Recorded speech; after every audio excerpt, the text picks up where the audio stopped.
Hey, good afternoon to you. 4:06 now. News Talk 105.9 WMAL, where we're making sense of the news. Coming up today, joining us here, we'll have Stephen Sund, the former U.S. Capitol Police Chief.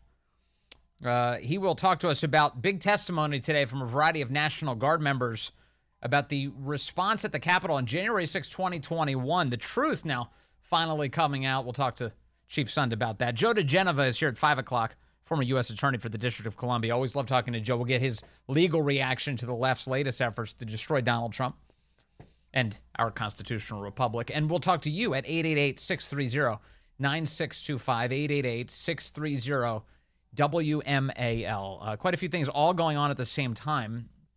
The Senate is right now in the process of dismissing the articles of impeachment against Alejandro Mayorkas. They didn't have any hearing. Nobody has come forward to begin making the case, and no one has even attempted to make a defense of the DHS secretary for selling out our country and failing to secure our borders, actively aiding and abetting the people who are pouring across it and thus enriching the cartels. We're not going to get a real impeachment trial, apparently.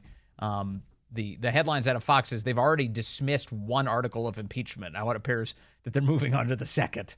So that's what they're up to right now. If we have any other breaking news updates, we'll share them with you. But Chuck Schumer burying the impeachment trial into Alejandro Mayorkas as we speak. Meanwhile, over on the House side, you have Speaker Mike Johnson, who has decided to push, for the moment, 5 different standalone bills, almost all of them for foreign aid for other countries and other nations' wars. One of those 5 bills is apparently a national security bill, a border bill, but is it actually going to go anywhere? What's happening here? For more on that, I want to bring in a guy who's obviously in the middle of it right now. Congressman Bob Good joins us. He represents Virginia's 5th Congressional District, and he's the chairman of the House Freedom Caucus. Sir, good to have you back with us. Thank you. Great to be with you, Vince. Thank you. Okay, so at the beginning of the week, we understood that Mike Johnson and company were going to push forward a bunch of foreign aid bills, give a lot more money to Ukraine. And I'm sitting back here, like a lot of conservatives, going, wait a second, what about our border? I thought all of this was supposed to be used for leverage for our border security. Now, Mike Johnson's saying, oh, actually, we are going to introduce a border bill. Is it enough? What's going on here, Congressman? Well, we're going to stay here until Saturday, which obviously no hurt feelings for anybody that's listening for us, of course, but we're going to stay here 2 extra days. We were supposed to be done and back to our districts on Friday, but here till just through tomorrow. And I don't think in my 3 years we've extended by 2 days. But the reason we're going to do it is not for America, not for our country, not for our border, not for our national defense, but literally to defend Ukraine and other countries. So we're going to borrow money that we don't have, $100 billion. We're going to send it overseas. We're going to do that not to secure our border, and we're going to do it with predominantly Democrat votes once again. I predict that many Republicans will vote against the rule that will allow this legislation to go to the floor at a protest. But I suspect the cake is baked, the deal is made, and Democrats will provide as many votes as are needed to make sure the legislation comes to the floor. And then to your earlier point, the so-called security bill, border security bill, is a separate bill that the Senate will laugh at. They won't take it up because it's not attached to any leverage or any must-pass legislation. No, we forfeited all of that with the NDAA, the spending bills, and now FISA reauthorization, and then the Ukraine the Democrats want more than anything else. We've not used those for leverage for border security as we promised the American people we would, in fact, do. So these foreign aid bills include Ukraine, Israel, and Taiwan. Also, apparently, there's a TikTok ban somewhere in here as well. Is that right? Yeah, that's correct. Okay. So, that's correct. And Ukraine gets the lion's share of the money, as I understand it. Of course, about 60% of it. It's about $60 billion borrowed to send to Ukraine with no defined mission, no defined limit to U.S. involvement. And a matter of fact, they say it like it's a good thing. The neocons, if you will, who can't get enough money for defense, can't get enough money for foreign wars, can't get enough money for Ukraine, they're saying, well, most of this money is going to go to our own donors in our own districts, our own defense contract buddies, the industrial military complex, as if that's a good thing. It's insane. It's totally insane. It's brazen is what it is. So the reason I keep on bringing up all these bills, because the way it's being pitched to us right now by Speaker Johnson is these are 5 standalone bills. 5. But that's not quite true, is it? Because in the end, all of these foreign aid bills are going to be tied together as a single bill before they're sent to the Senate. And then meanwhile, that border bill will be left to die on its own. Do I have that right?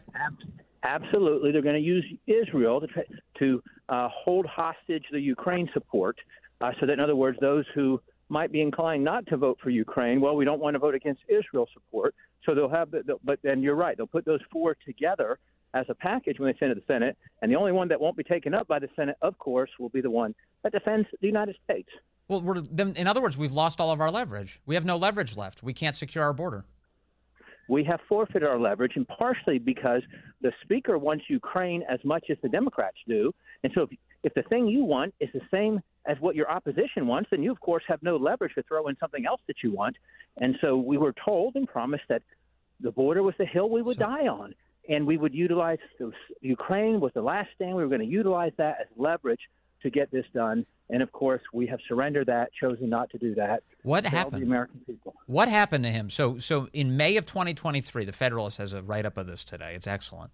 And they point out that then Mike Johnson, just an individual member at the time, he said that the United States, quote, should not be sending another $40 billion abroad when our own border is in chaos. American mothers are struggling to find baby formula.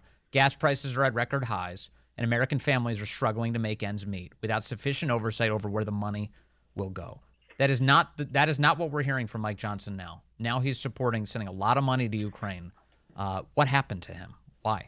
Well, it's consistent with what happened on FISA. For 7 years, he sat on Judiciary, where he voted for a warrant requirement, and he held the position of the Constitution first, American constitutional liberties first, and yet he has abandoned that with his support, his vote against the Biggs FISA warrant amendment, warrant requirement. He voted against that and voted to reauthorize FISA without those protections for U.S. citizens. The quick answer to your question is I don't know. I don't know what has changed. I don't know why he seems to be making the wrong decision on everything. On border security, we have the text out now of the Ukraine funding bill, and I just want to point out what's in it, which is going to probably horrify most people who hear this. $300 million for the State Border Guard Service of Ukraine. Yes. There's a $300 million provision for the State Border Guard Service of Ukraine. I mean, can it get any more offensive than this? Well, after all, defending a nation's border is apparently important unless it's our border. And how could we as Republicans vote to borrow those funds and send them to Ukraine? What insult to injury for the American people as they are being imperiled by the intentional harm being caused by the Biden administration, that we funded the border invasion with the omnibus bills that were passed in March, and now we're borrowing more money to send it to defend Ukraine's borders. Last question for you. I know you have a heart out here. Marjorie Taylor Greene and Thomas Massie have both signaled that they would support a motion to vacate at this point against Speaker Johnson. Would you and would the Freedom Caucus more broadly? Well, I'll say that it's interesting that those two individuals that you mentioned viciously, relentlessly attacked any efforts by us last year to hold accountable the former speaker who had made multiple promises to become speaker, had been in leadership for a dozen or so years, who had failed the American people and Republicans in particular for years, and they viciously attacked our efforts to hold them accountable. And I think they got a little bit of a personal vendetta to those of us who they hold responsible for removing the former speaker, and a personal vendetta towards Johnson. I would like to see us muddle through this. Quite frankly, there's not much left that's going to get done in this Congress except the spending battle on September 30. We're going to fail there too, I fear. And let's have a contest in November. It's a different situation when we've only got a 1 or 2 vote margin instead of an 8 or 9 vote margin like we did a year ago. So, but that said, if someone does file that motion, you'd have to ask those 2 members. It'd be difficult to defend the speaker. There's a lot of funny business afoot, and I'm definitely not laughing. Thank you very much. Bob Good, thank you for your time today, sir. Thank you, Vince. All right, that's Congressman Bob Good, head of the Freedom Caucus, with some insight into what's happening in Congress right now. So as it stands, what this means is that they're going to make all 5 of these bills be considered for passage on Saturday night. Saturday night. If you can think of a time that you would want to place a bunch of these votes out of sight of the American people when the American people are on their weekends, away from certainly their normal news consumption, this type of stuff. this is what they're doing. They're doing it on Saturday. Now, the belief is, the idea is like, oh, well, we want to give people 72 hours. Time for consideration for all of this legislation. But the short time we've had for consideration is not good. When you have $300 million dedicated to Ukraine's border service, that's as brazen as it gets. Additionally, if you recall last week, as President Trump was standing next to Mike Johnson, President Trump has been suggesting for some time, to the extent that we aid Ukraine still, that it should be in the form of a loan. That no more just giving money to them. Let's loan them money, and then they have to pay it back. That's kind of the Solomon-esque compromise that President Trump has come up with. Well, Mike Johnson has now apparently signed on to this idea. We're going to loan them the money. We'll loan them the money, and then they'll pay it back. You ready for the dirty little secret about this loan? Our buddy Greg Price, reading through the legislation this afternoon, he says, remember how we were told that the new Ukraine aid would be given in the form of a loan? According to the just released bill, the president can forgive 50% of the loan after November of this year. Well, wait a second. Why would you choose November of this year of all times? Why would it be now? Oh, that's right. There's a presidential election. After the election's over, the electoral liability goes away, and Biden can just do what he always does, which is you don't have to pay back your loans. You don't have to pay back your loans. In this case, not American Harvard Law graduates. Instead, it would be Ukraine and Zelensky. You don't have to pay back your loan. The president can subsequently forgive the entire loan in 2026. So in other words, should Biden prevail, should Democrats figure out some way to prevail here and keep Biden in office, then that's it. That's it. Headline, by the way, Fox News: Senate has now dismissed 2 articles of impeachment against Alejandro Mayorkas. So Democrats seem to be getting their way. Democrats, they don't have to take up the impeachment trial. They don't have to do that. No, just make that go away. Border security, what a joke. You know, the House Republicans already passed a border bill called H.R. 2. It was already sent out of the House to the Senate. The Senate can take up H.R. 2 today and pass that.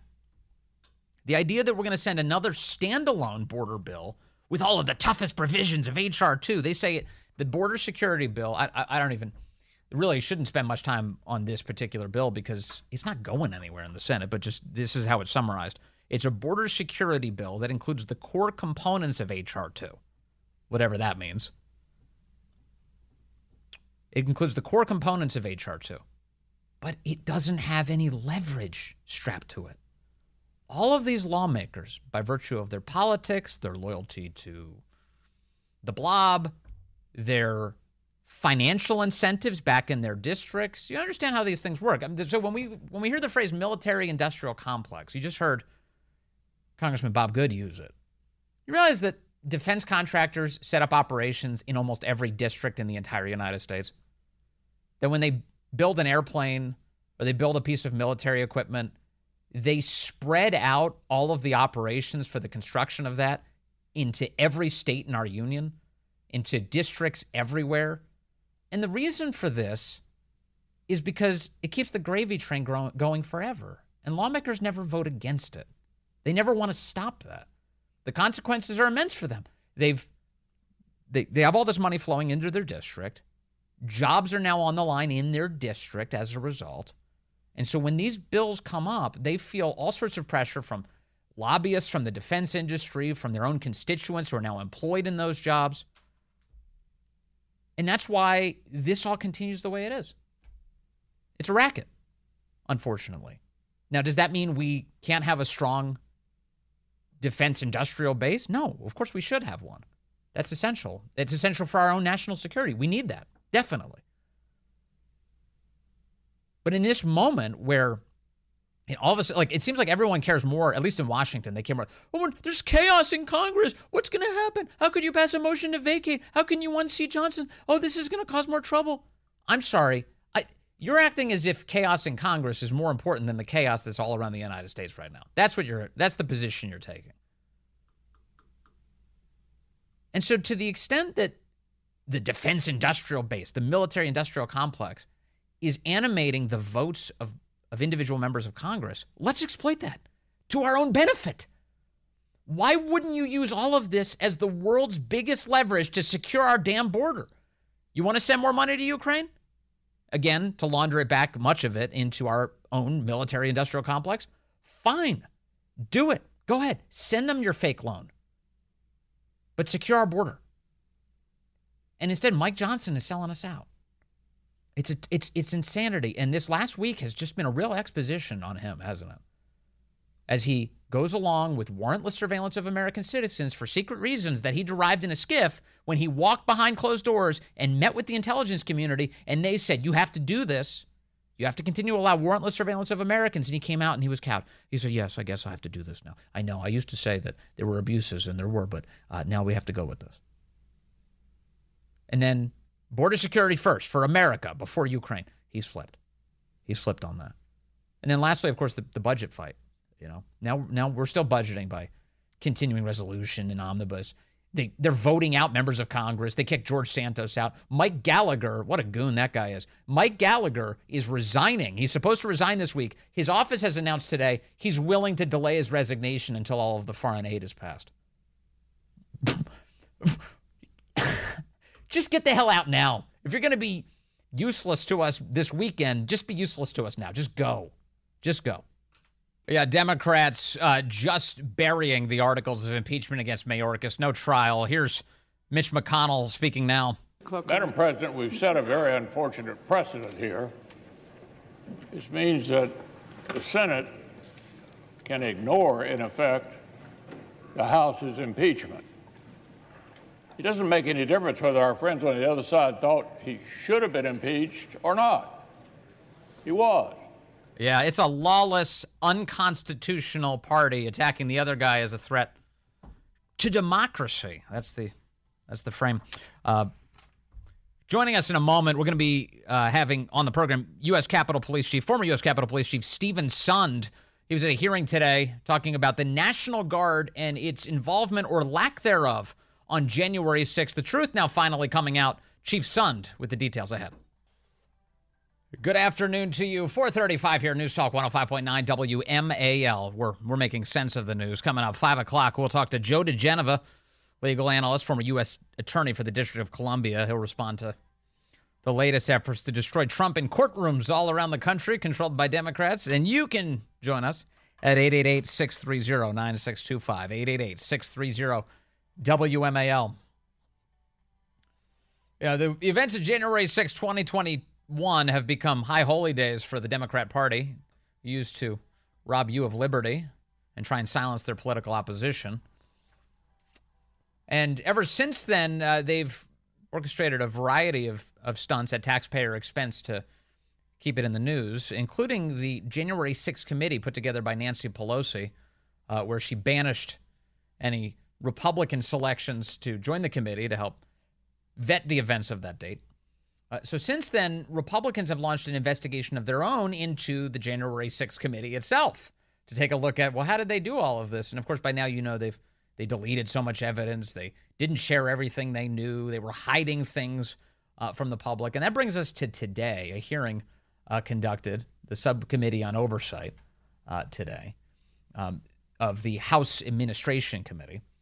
And it was entitled 3 Years Later, D.C. National Guard Whistleblowers Speak Out on January 6th Delay.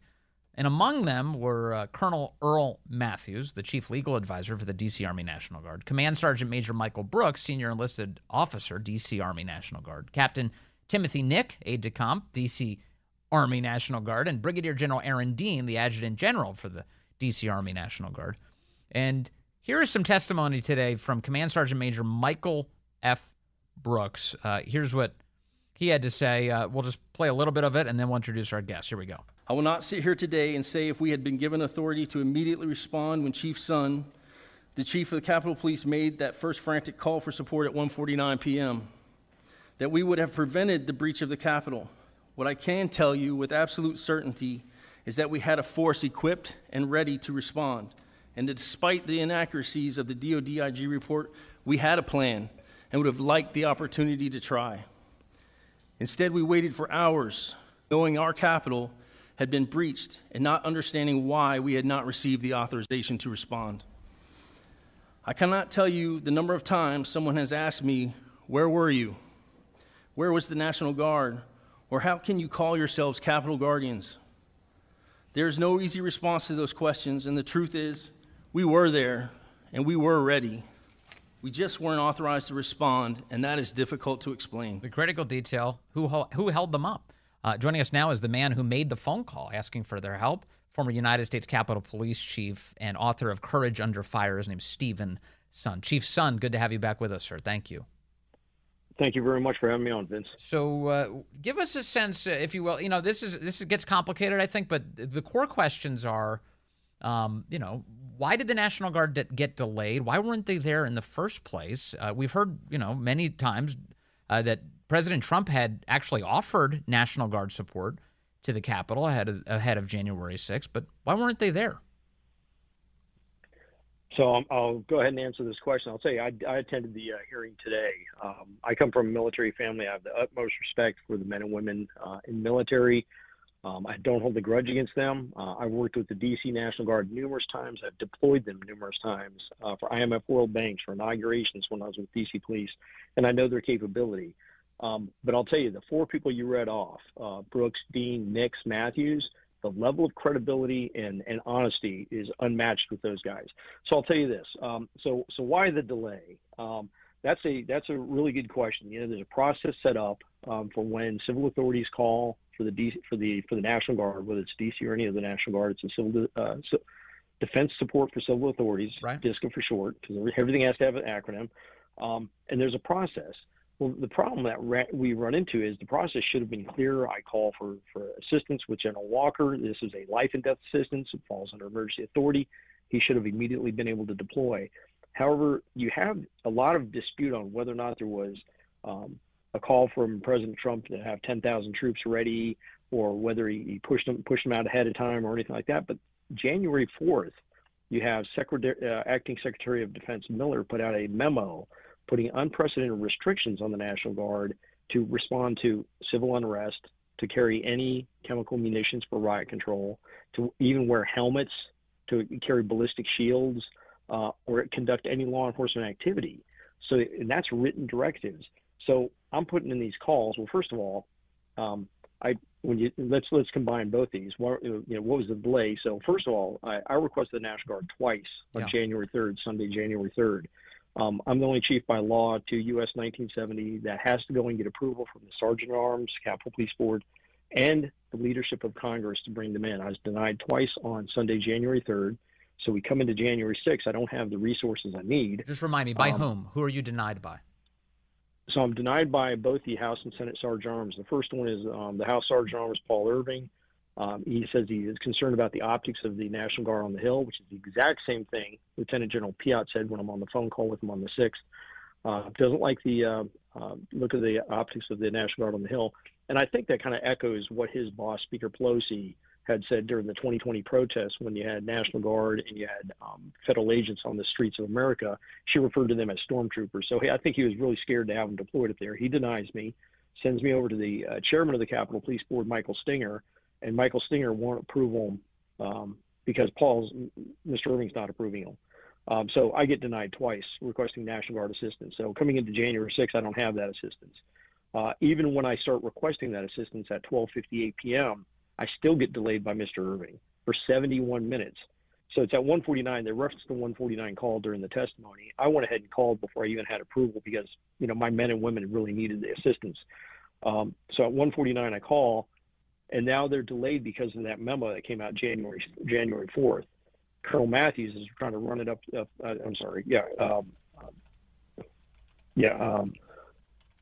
The Colonel of the National Guard, That's okay. William Walker, Yeah. I'm getting mixed up. So Colonel Walker is trying to run it up the chain to get approval because now he has a written memo. The policy says he has the authority to deploy them, but now that policy has been overwritten by the written memo from the Secretary of Defense. So he's trying to get approval, running it up the chain. That approval doesn't come for 3 hours and 19 minutes. Even though I'm on the call with the Pentagon begging for assistance, I'm trying to bring in, every law enforcement I can, but repeatedly I'm asking for assistance of the National Guard, and they're not coming. Think about it. The New Jersey State Police came to my aid before the D.C. National Guard did, and many were within eyesight of the Capitol. So, so that's why the delay. I think it's because of the memo. Why they wrote the memo, I still don't understand. Was it, after there's some discussion with the president on Sunday, January 3rd? I don't know. why weren't they there in the first place? So, I kind of answered that question. Yeah. So let me ask about someone else here, just to make sure I have this. Yep. There was also, as I recall, an effort by Muriel Bowser to prevent a National Guard presence at the Capitol. Is that right? So it's interesting. There's so many different aspects to this. So right around January, I think she wrote her memo, January 4th or 5th, saying that under no circumstances does she want any additional federal resources deployed in the city without full knowledge of the Metropolitan Police Department and I believe even the Office of the Mayor.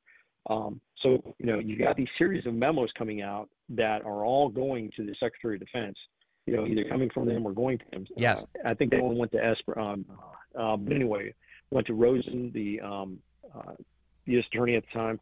But needless to say, you've got Muriel Bowser's memo coming out. I think that all played a role in the reluctance of the Secretary of Defense to go ahead and pull the trigger and deploy the National Guard. So as a matter of fact, the National Guard was delayed in getting to the Capitol.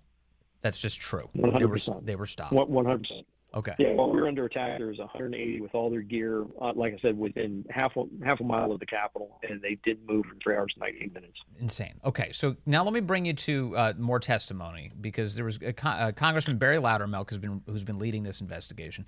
He puts another question to Command Sergeant Major Michael Brooks, again, senior enlisted officer with the D.C. Army National Guard, about the delay. And here is how Michael Brooks and then subsequently Colonel Earl Matthews attribute the cause of that. Take a listen. The DoD IG report alleges that DoD officials did not delay or obstruct a response to the Capitol. Sergeant Major Brooks, I'll start with you. Do you believe that the deployment of the D.C. National Guard was delayed? Yes. Who do you believe delayed it? Secretary McCarthy and senior officials in the Army staff. Okay. Why do you believe that they delayed it? I believe their misunderstanding of the capabilities of D.C. National Guard and the seriousness of the situation, to be honestly, I have no idea why we never received that order. All I know is that they were more concerned with what it would look like with soldiers with the Capitol in the background than protecting the Capitol of the United States. Colonel Matthews, same question for you. Do you believe that deployment of the D.C. National Guard was delayed? Yes, sir. I believe that it was a result of an overcautious, reluctant, hesitant, facilitating leadership. And I think they were concerned about the optics, the political optics of a military presence here. And I don't think they trusted the commander-in-chief. And I think that was because of our senior-ranking military officer who was making disparaging remarks about the president to them. They didn't trust the commander-in-chief. In other words, the Pentagon, the DOD, did not trust the commander-in-chief. This is the belief of Colonel Matthews. And so, therefore, they didn't deploy the National Guard. In other words, if you don't trust the commander-in-chief, what you're saying is you're being insubordinate. Very much sounds like that. And it sounds like, you had a number of people. You have McCarthy. He doesn't even come to my command center. And that's where we should have been coordinating this response. He instead goes over to MPD's command center. Now it turns out he was allegedly trying to line up some type of, support for Mayor Bowser. Yes. Get him some type of political position in the upcoming Biden administration. And then you have these concerns that I think he's referring to Mark Miller, the chairman of the Joint Chiefs of Staff, and some of the disparaging remarks he had been making about President Trump. Yes. Yeah, and his assurances to China that he would give them a heads up if we ever were to launch an attack on them. Don't worry. It's things like this. Yeah, Milley by that point was thoroughly out of control. And so what you are hearing here from National Guard soldiers is that, the DOD delayed this because they were concerned about the political optics and they didn't trust the commander-in-chief. That's a wild place for a country to find itself in. It is. It is a very scary place. And even think about it, just shortly before we have the fatal shooting inside the Capitol, I'm on the phone with the Pentagon. I'm literally begging Lieutenant General Piat to send me resources. And his response to me, and I'll never forget it, is, my recommendation is not to support your request. I'm dumbfounded over that to this day. And to hear that from a military commander while the Capitol's, having the issue that we're having. I think a lot of people just were stumbling over their own feet. It's so bizarre. I've had a longstanding theory, and I think I'm not sure if you agree, so I'll ask. which is I think Nancy Pelosi was under the impression that that there was going to be some sort of left-wing violence or something at the Capitol. It's because the pattern in the United States through 2020 was a tremendous amount of left-wing violence in our streets.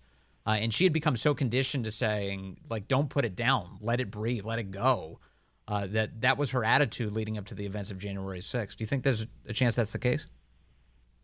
I don't know. I don't know about that. I don't know about that one. I'd have to ponder that one for a little bit. Okay. I think, I don't know if there was some anticipation of some type of violence. I don't know what intel she knew. Well, do you think that? I think that'd be helpful, and I'm hoping. Do you think that they wanted to let the riot go because they could use it as a political cudgel against the right?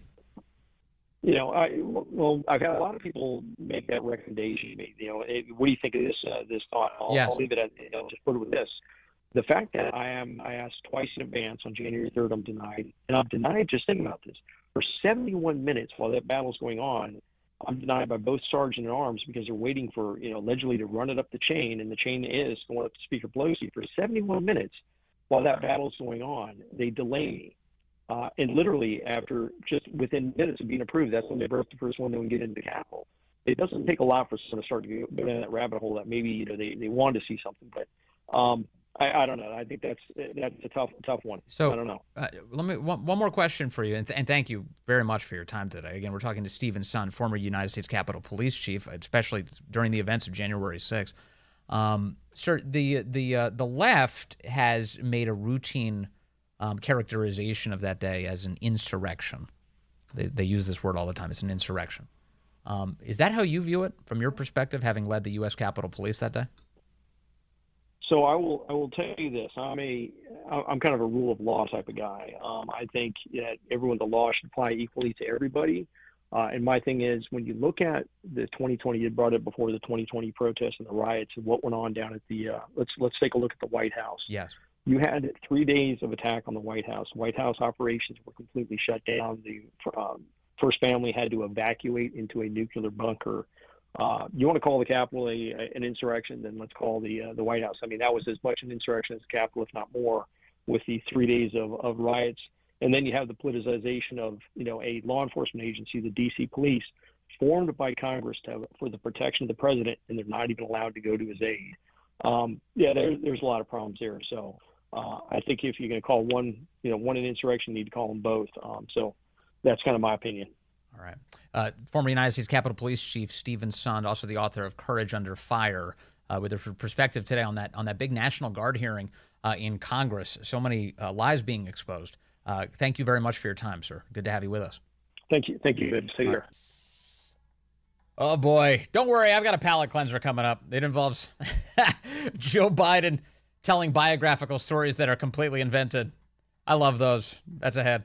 Let's see. I got a phone call coming in right now. Line 3. Steve is in Vienna. Steve, you're on the Vince Coglianese Show. The whole thing at the Capitol's on Pelosi. I know someone who was in the room. They try to pin anything on Trump. When McAuliffe had his Charlottesville issue, he said, "Let him riot. It'll make Trump look bad," even though Trump had nothing to do with it. McAuliffe was telling all the people who had permits. Is that what you mean? No, it was McAuliffe. Oh, McAuliffe. Okay. McAuliffe was before more. This is when he wasn't even president. Yes. Yeah, I mean, I know someone who was there, and Oh, was Charlottesville was when McAuliffe was governor? Okay, all right, I'm with you now. Yeah, yep. Northam was afterwards. He was a baby killer. Yeah. That's true. He is a baby killer. He proudly announced it on NPR, which is where you find the truth these days.